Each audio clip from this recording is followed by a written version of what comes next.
여러분은 어떻게 만들어졌을까요? 여러분이 가지고 있는 생각, 가치관, 지금 현재 이루고 있는 삶 등등 그 모습은 바로 하루하루 자기 자신에게 들려준 이야기들의 결과입니다.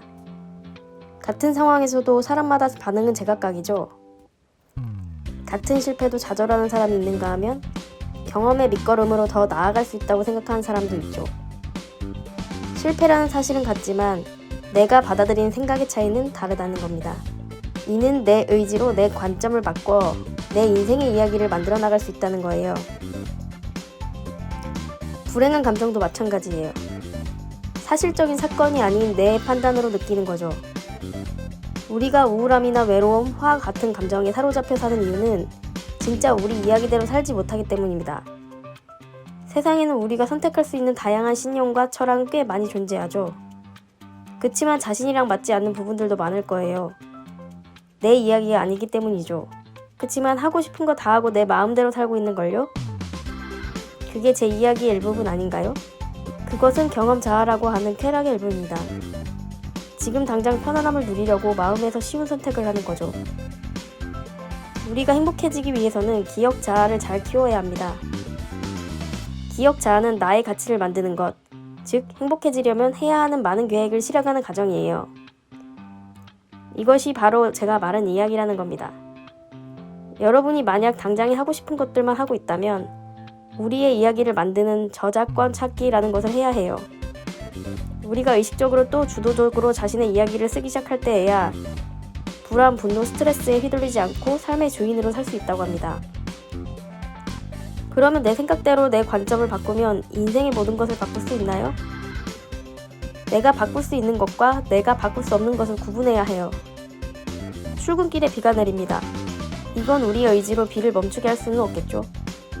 그치만 나의 마음의 차이는 내가 바꿀 수 있어요. 출근길에 급급한 느낌에 짜증이 이미 가득할 수도 있고 출근길에 감성 돋는 음악을 들으면서 빗방울을 즐기면서 바라볼 수도 있겠죠. 고통을 만들어내는 것은 우리의 판단이지 외적인 사실이 아닙니다. 그 상황을 받아들이는 생각을 바꾸는 건 나의 선택과 의지입니다.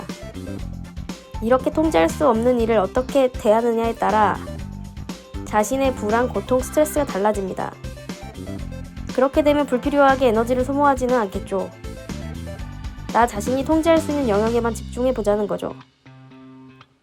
불필요한 에너지를 소모하지 않게 하기 위한 또 하나의 방법으로는 예측 명상을 하는 것입니다. 일반적인 명상은 비워내는 것이지만 예측 명상은 떠올려 보는 것이에요. 오늘 하루 무슨 일이 일어날지 미리 예측해보고 내가 통제할 수 있는 일과 없는 일을 구분해보는 겁니다. 어느 곳에 에너지를 더 써야 하는지 미리 생각해보는 시간을 가짐으로써 하루에 일어나는 일에 대해 조금이라도 더 유연하게 대처할 수 있게 해주는 것이죠.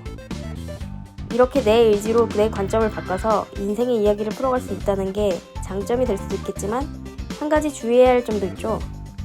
자신의 좁은 시각으로 세상을 오해하며 바라볼 수도 있다는 거예요. 즉 확증 편향이라고 하는데요.